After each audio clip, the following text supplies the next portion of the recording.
네, 자녀들을 키워보게 되면은 각자 성격이 다 다릅니다. 그리고 각자가 다 다릅니다. 한 뱃속에서 나왔지만 그 아이들을 교육하기가 그렇게 쉬운 일이 아닙니다. 네, 지난번에 그 어떤 목사님하고 대화하는 중에 그런 얘기를 하시더라고요. 어렸을 때에 순종하는 거 하나만 가르쳐 놓으면은 참으로 아이들 키우기가 참으로 수월하다. 나이가 들어서 순종하는 거, 복종하는 거, 그 다음에 부모 말씀 듣는 거를 가르쳐 주려고 그러면은 머리가 커지고 자기 생각들이 있고 그래서 참 힘든데 어렸을 때에 부모의 말에 순종하는 것만 잘 가르쳐 놓으면은 그 아이가 잘 될 뿐만 아니라 그리고 커질 때까지 큰 근심이 없어도 됩니다. 그러기 위해서는 부모가 권위가 있어야 되고 부모의 말이 아주 똑바로 사실에 근거해서 합당한 올바른 말을 해줘야 되고 몸소 자기가 표현해서 실천하고 그런 것들을 보여주면서 너희들이 이렇게 하라라고 해야 권위가 있는 거 아닙니까? 그래서 순종이라고 하는 것 굉장히 중요한 일입니다.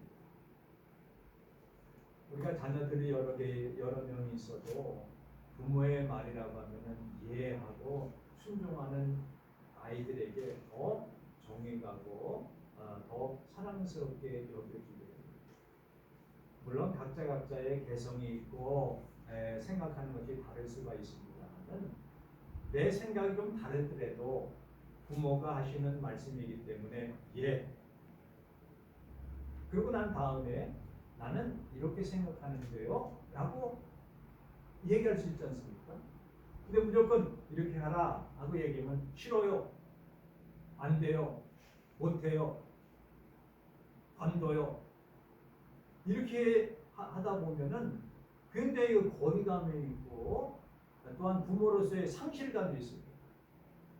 부모가 제일 먼저 자녀들하고 갈등이 있냐면은 뭐냐면은 전에는 어렸을 때는 얘기를 해도 들어요. 근데 어느 순간부터 말을 안 듣기 시작해요. 그러면 거리감이 생깁니다. 그리고 제일 화가 나는 게 뭐냐면은 이 녀석이 내 말을 안 들어. 그리고 또 이제 이놈의 자식이 그러면 손으로 딱 잡아요. 왜 이러세요? 이제는 부모의 권위도 틀렸고 이제는 더 이상 간섭해도 되지도 않고 이제부터는 그래 내 멋대로 네가 알아서 하라. 포기하게 됩니다. 그러면서도 부모로서 자녀를 포기할 수 없잖아요. 이제는 독립적인 개체라고 하는 건 그렇습니다만은 독립적으로 자기 멋대로 할 나이가 됐구나.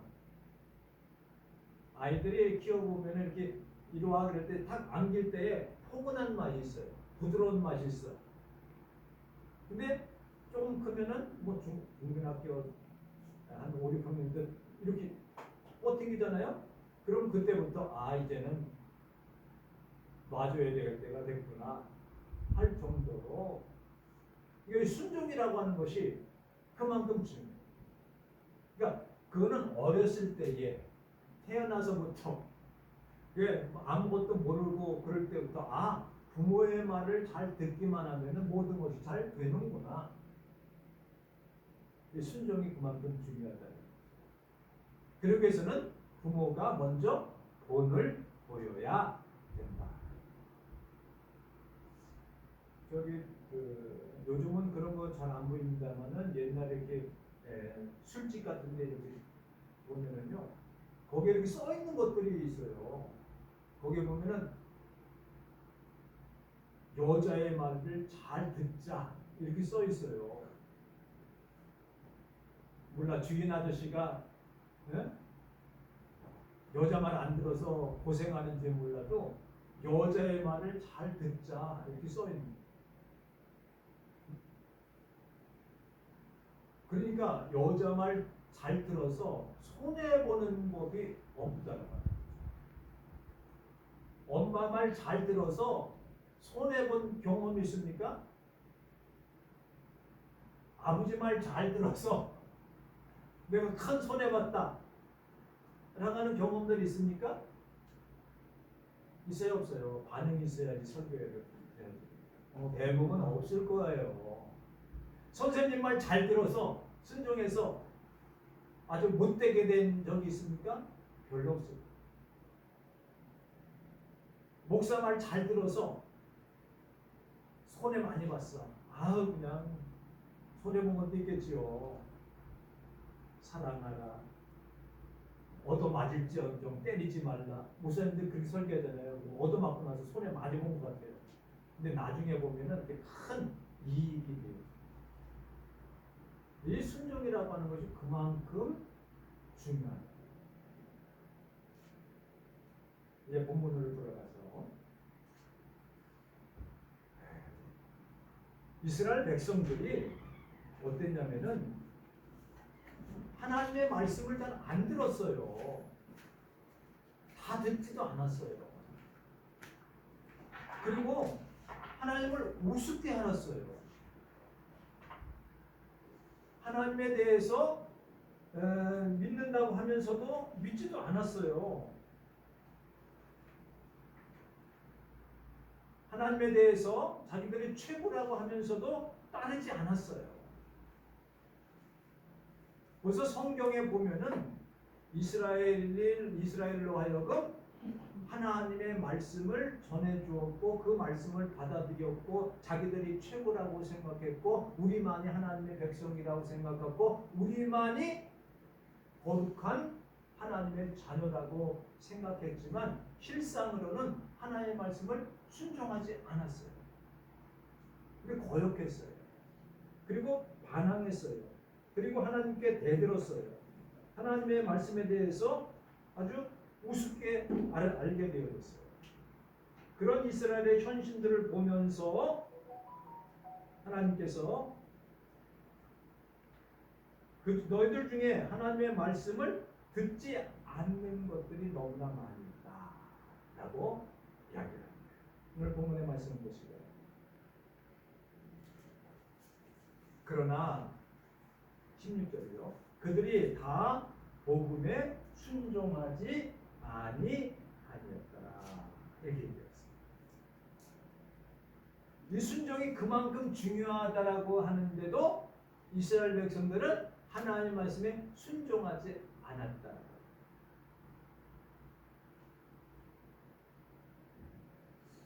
성경에 보면은 순종이 제사보다도 낫다.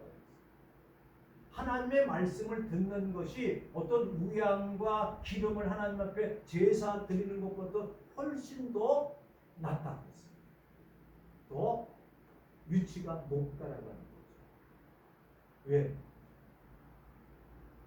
말로만, 지식으로만, 생각으로만 알면 안 됩니다. 순종이라고 하는 것은 마음으로 받아들이고 그것을 깨닫고 알고 신뢰하고 듣고 그것을 쫓아 나가는 것이 순종입니다. 순종이라고 하는 것은 나의 소원과 목적을 하나님의 소원과 목적으로 바꾸는 것이 순종입니다. 그리고 기쁨으로 최대의 투자를 하기 위해서 최고의 하나님의 사랑을 심부름하는 것이 바로 순종입니다. 하나님께서 우리에게 말씀해 주셨어요. 그럼 그 말씀을 듣고 감사함으로 이게 하나님께서 원하시는 것이구나. 하나님께서 목적하시고 계시는구나. 내가 그것을 기쁨과 즐거움으로 하나님의 사랑을 이루어 나가는 것이 순종입니다. 쉽게 말하면 하나님 말씀하실 때에 잔소리하지 않고 하나님이 나에게 좋은 것을 주시고 나에게 복을 주시려고 이 말씀을 하셨어. 내가 그 말씀 따라나가면 복이 있지. 복을 기대하고 따라나가는 거예요. 그냥 이 순종입니다.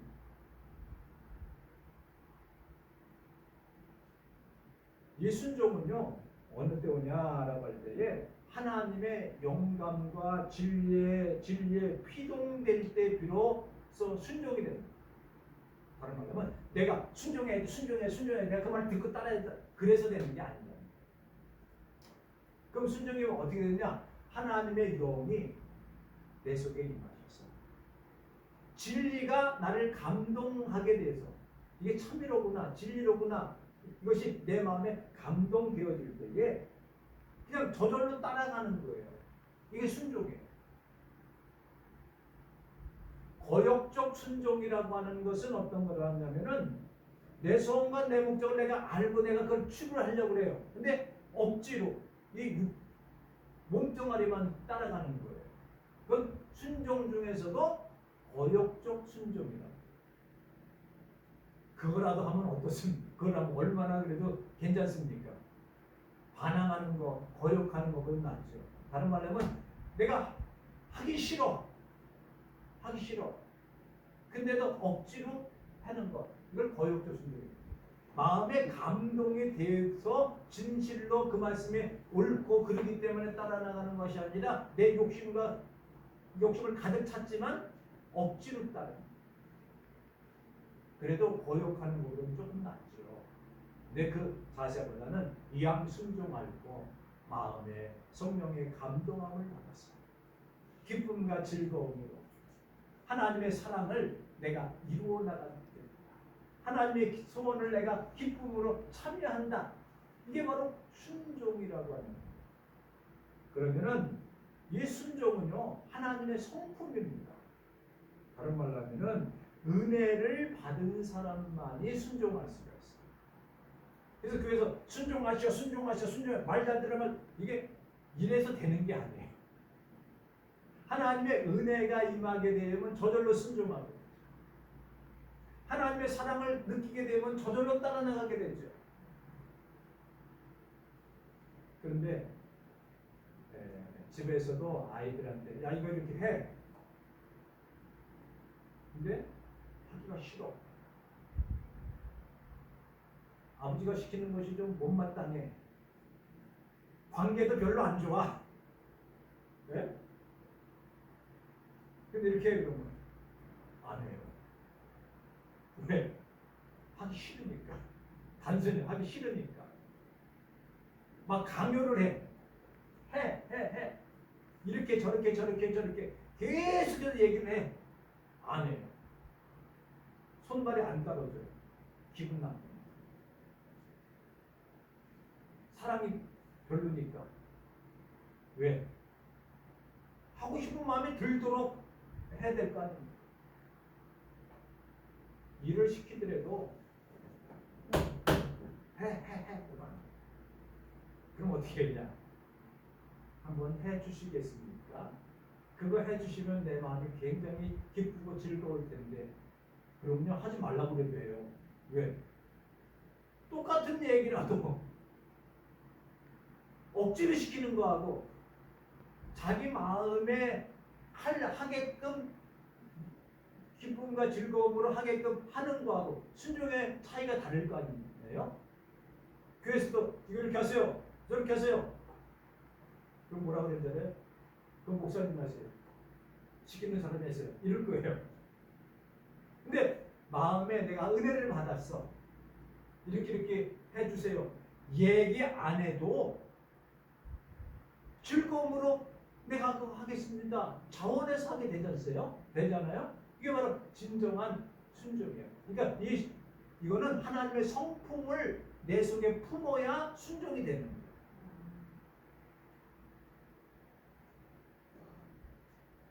그리고 이건 생명적으로는 믿음이에요. 믿음이 있어야 순종하죠. 내가 아무리 하는데 이게 안 믿어지질 않아. 근데 이거 하라고 그래. 믿어줘야지. 예? 그러니까 믿음이 그만큼 중요한 거예요. 믿음이. 이 순종이라고 하는 단어 속에는 여러 가지가 있어요. 믿지 못하는데 어떻게 따라갑니까? 내가 뭘 투자해서 이거는 확실하다라고 해야 투자를 하는 거 아닙니까? 비록 내가 어디에 홀려가지고 정신이 혼동돼가지고 투자할지 모르는데 이게 확실하다는 확신이 있기 때문에 거기다가 투자도 하고 모든 것들을 다 쏟아붓는 거 아닙니까?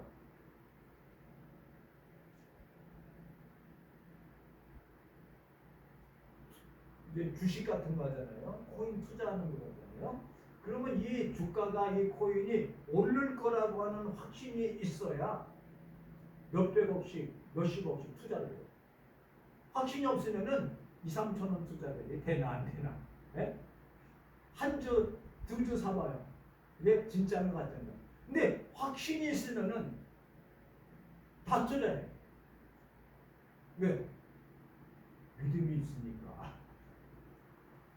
근데 하나님의 말씀에 투자하고 하나님의 말씀에 우리를 들여놓는 거는 전체를 다 해도 괜찮아요. 왜? 하나님께서 하나님의 말씀은 천하가 변한다 할지라도 그대로 이루어지기 때문에 투자할 만한 가치가 있잖아요. 그러니까 믿음이 있어야 순종하게 돼요. 믿음 없으면 순종이 되지도 않아요. 이 근원적으로 말하면 이 순종은 하나님의 목적과 요청입니다. 하나님께서 원하는 우리에게 말씀하시는 거예요. 너 이렇게 해라. 이렇게 하면 너 굉장히 좋아. 이렇게 하면 넌 행복해져. 이렇게 하면 복이 있어. 그러니까 하나님의 요청이에요. 이건 부모의 요청도 아니고 어떤 집단의 우두머리가 얘기하는 것도 아니고 하나님께서 우리에게 원하시는, 그리고 나로 하여금 복 받으라고 주시는 거예요. 우리는 보통 이렇게 생각하잖아요. 성경을 볼 때 아유 그거 어떻게 다 지켜? 그거 지키면 뭐 내 손에 나는 것 같은데 그렇지 않습니다. 즐거운 마음으로 내게 그것이 복이라고 생각하고, 비록 내 마음에 들지는 않는 것 같아요. 내가 좀 손발이 좀 바쁘게 움직여서 힘들 것 같아요. 그래도 하나님의 말씀이기 때문에 순종하고 나가는 것이죠. 그럴 때에 어떻게 되어지느냐? 이 순종하게 되어지면 하나님의 영광과 의를 이루어 나가게 됩니다. 다른 말로 하면 하나님의 영광을 받게 된다. 하나님의 의로움을 덧입게 된다는 거죠. 다른 말로 하면 순종하면은 하나님께서 우리에게 풍성한 넘치도록 복을 내십니다. 순종하는 것이 얼마나 중요한지 알겠죠. 근데 이스라엘 백성들은 어땠느냐? 그들이 듣지 못했습니까? 그들이 깨닫지 못했습니까? 오늘 성경에 보면은 이렇게 얘기해요. 이사야가 전해준 말이 있는데, 주여 우리가 전하는 것을 누가 믿었습니까? 믿음은 들음에서 나고 들음은 그리스도의 말씀으로 말미암습니다. 그래서 이 온 천하가, 온 백성들이 다 알게 되어졌습니다. 지금 말하면 5대양 6대주에 하나님의 그리스도의 복음이 다 퍼져 있습니다. 그런데 그들이 믿지를 않습니다. 그들이 불신을 합니다. 믿지 못하기 때문에 순종하지 않는 겁니다. 믿으라고 아무리 소리쳐도 인기척 하나 없습니다. 믿으라고 해도 저들은 들어먹지를 않습니다. 하나님에 대한 냉대와 차가운 시선만 보낼 뿐입니다. 누가요? 이스라엘 백성들. 그리고 저들이 메시아 그리스도를 맞을 준비를 하지 않습니다. 준비가 되질 않았습니다. 저들은 하나님의 구원의 독점권이 자기들에게만 있다고 착각을 하고 있습니다. 모든 인류에게, 이방인들에게도 열려 있는데 이들은 말하기를 우리에게만 있고 이 복음은 다른 이방인들에게는 전혀 관계가 없는 것처럼 착각하고 있습니다. 이 이스라엘 사람들은 종교적 배경만 중요시 여겼지 진심으로 그 중심에 있는 예수 그리스도의 말씀을 듣지를 않았습니다. 예수님께서 하신 말씀이 이런 거잖아요. 너에게 오른뺨을 치는 자에게 왼뺨을 갖다 대고 고소를 당하게 속옷까지 벗어주라. 억지로 오리를 가는 자에게 심리까지 가게 해주라. 치는 자 너를 때리는 자를 위해서 기도하라. 너희들을 핍박하는 자를 위해서 기도하라. 저들을 용서해라. 근데 저들은 뭐예요? 모세율법에 눈은 눈으로 이는 이로 갚으라고 해요.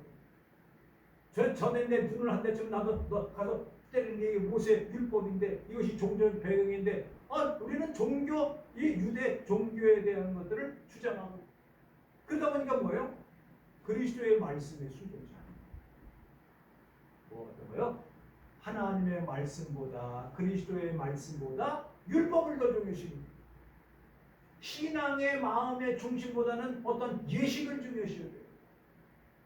겉껍데기를 중요시 여겨요. 그래서 예수님께서 회칠한 무덤 같다. 겉껍데기는 잘하지만 속엔 다 썩어가는 모습이다. 이게 바로 이스라엘. 우리가 하나님을 제일 잘 믿는다. 우리가 하나님 말씀을 제일 잘 듣는다. 우리가 제일 율법을 제일 많이 한다라고 종교적인 의식에만 취입됐지 그 속에는 사랑도 없고 은혜도 없고 뭐예요? 그 껍데기만이다. 저는 또 하나님을 신뢰하지도 않아요. 믿지도 않아요. 또 깨닫지도 못해요. 이미 다 깨달을 만큼 전해주었는데 이미 선자들로 하여금 모세를 통해서도 이사야를 통해서도 각 선자를 통해서 예수 그리스도의 말씀이 이 땅 예수 그리스도 오실 것이고 예수 그리스도의 말씀이 완성될 것이고 예수 그리스도를 통하여서 구원이 이루어질 거고 이미 너희들뿐만 아니라 이스라엘뿐만 아니라 온 세계에 복음이 전파될 것을 미리 다 알려주었음에도 불구하고 저들은 그 귀를 막았어요. 예. 알면서도 외면해버립니다. 우리는요, 알기는 알아도 그냥 귀를 닫을 때가 많았어요. 왜? 내게 필요한 것들은 쫑긋 귀를 세워가지고 그것을 들으려고 해요. 내게 조금만 불리한 것 같으면 귀를 이렇게 막아가지고 듣지 않으려고 해요. 그래서 잔소리하면 그러잖아. 아이고 그만하라고. 귀를 막고 막 흔들어. 그만하라고. 알기는 아는데 듣기 싫다고. 그게 바로 뭐예요? 이스라엘이에요.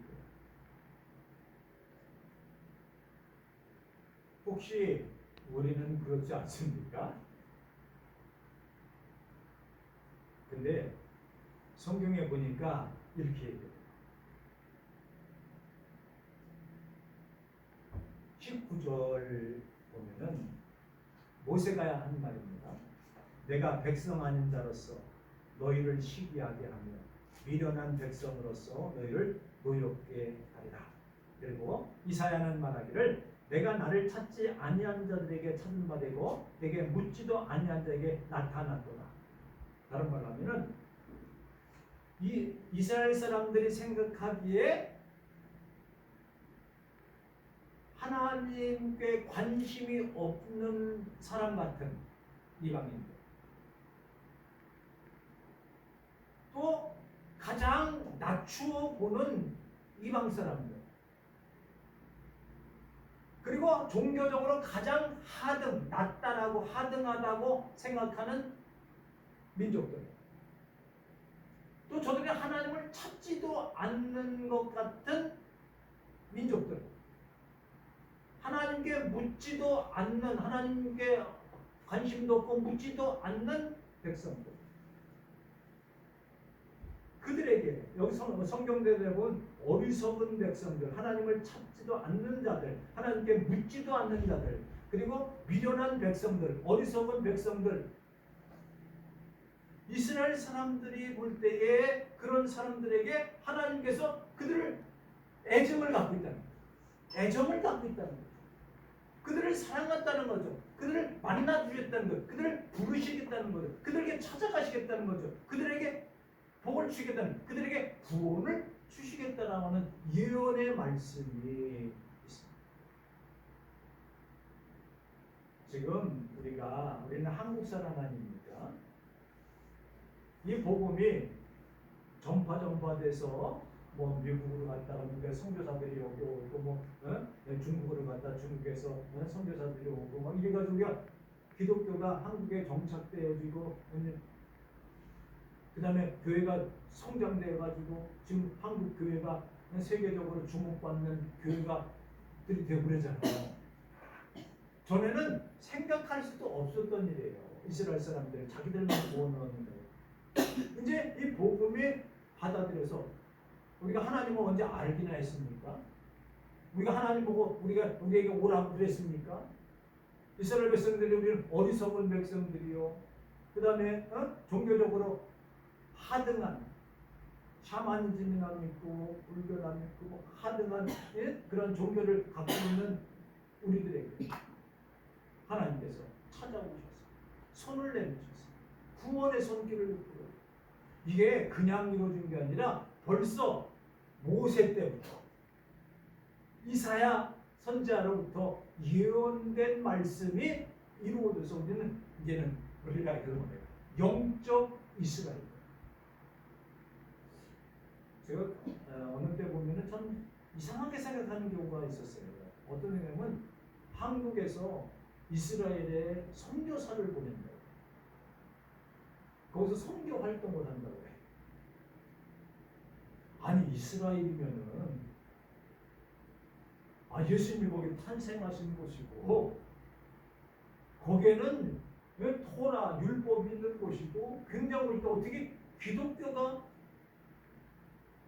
거기 가서 예수 믿으라고 얘기할 수 있나? 이런 생각이 들은 적이 있었어요. 뭐 이스라엘로 선교사를 파송한다는 게. 그런데요, 정말로 예수가 하나님의 아들심을 안 믿어요. 그 문제잖아요. 그러니까 선교사들이 가가지고 성경을 얘기하면서 성경에 이런 예언이 있지 않습니까? 그분이 바로 예수인데 예수가 믿어야 구원을 받습니까? 우리는 율법, 우리는 종교, 이걸 주장하고 있지 않습니까? 그러면은 하나님의 사랑이 우리에게 얼마나 크신가를 우리 하나님을 알지도 못했던 백성들, 찾지도 않았던 백성들, 우리는 하등한 사람이라고 생각했던 우리들이에요. 하나님께서 이 복음이 우리들에게 전해졌어요. 우리 그것들도 믿었어요. 우리에게 주님께서 손을 내미셔서 우리 그 손을 잡았어요. 구원을 받은 백성이 되었어요. 이제는요, 자만해서는 안 돼요. 그게 이제 11장에 보면 나와요. 11장에 보면은 그래도 중요한 건 하나님께서 이스라엘을 끝까지 포기하지 않으셔. 이스라엘 그 민족을 소수의 남은 자를 두셔가지고 끝까지 구원하시려고 하는 하나님의 의지가 있어요. 그러니까 하나님의 구원은 온 인류를 다 열려져 있는 구원. 그러게 우리는 이제는 말씀을 마무리합니다. 예수 그리스도의 복음에 순종해. 이스라엘 백성들은 거역했습니다. 하나님께서 20절에 보면 두 손을 내밀고 어서 내게로 오라 내게로 오라 순종하지 않냐고 거역하는 백성에게 종일 손을 내밀었어요. 이리 와라 이리 와라. 근데 이스라엘은 안 왔어요. 이스라엘은 냉대와 차가운 시선과 그리고 거역과 하나님을 거역하고 불신하고 순종하지 아니했어요. 마찬가지입니다. 우리들에게도 똑같은 메시지를 전해줍니다. 하나님께서 우리에게 손을 내밀고 너희는 내 백성이요 영적 이스라엘들이요 와서 내 말을 듣고 보고 내가 너에게 준 것은 큰 것. 손을 내미실 때에 주님 품에 안기시기 바랍니다. 주님 품에 쏙 들어가시기 바랍니다. 주님 품에 들어갈 때에 거기는 행복이 있고 기쁨이 있고 즐거움이 있고 위로가 있고 하나님의 사랑으로 우리 마음의 뜨거움과 풍성한 하나님의 능력과 권능이 나타나서 하나님의 나라와 의를 이루어 나갈 뿐만 아니라 하나님이 기뻐하시는 하나님의 순종하는 자녀들이 될 줄로 믿습니다. 기도하시겠습니다. 하나님 아버지 그 크신 사랑과 은혜를 감사합니다. 예수 그리스도의 복된 소식을 전하는 자의 발이 아름답다 했습니다. 이 소식이 온 땅에 전파되기를 원합니다. 전하는 자가 없이 어떻게 듣겠습니까? 듣지 않고서 어떻게 믿을 수가 있겠습니까? 믿지 않고 어떻게 순종할 수가 있겠습니까? 우리에게 복음이 들려와서 하나님의 사랑으로 복음을 받았듯이 우리 복된 발걸음 그리스도의 복된 소식을 전하는 아름다운 발 가지고 세상으로 나가는 사랑하는 성도들 되어지기로 나올 때에 주 예수 그리스도의 이름으로 기도합니다.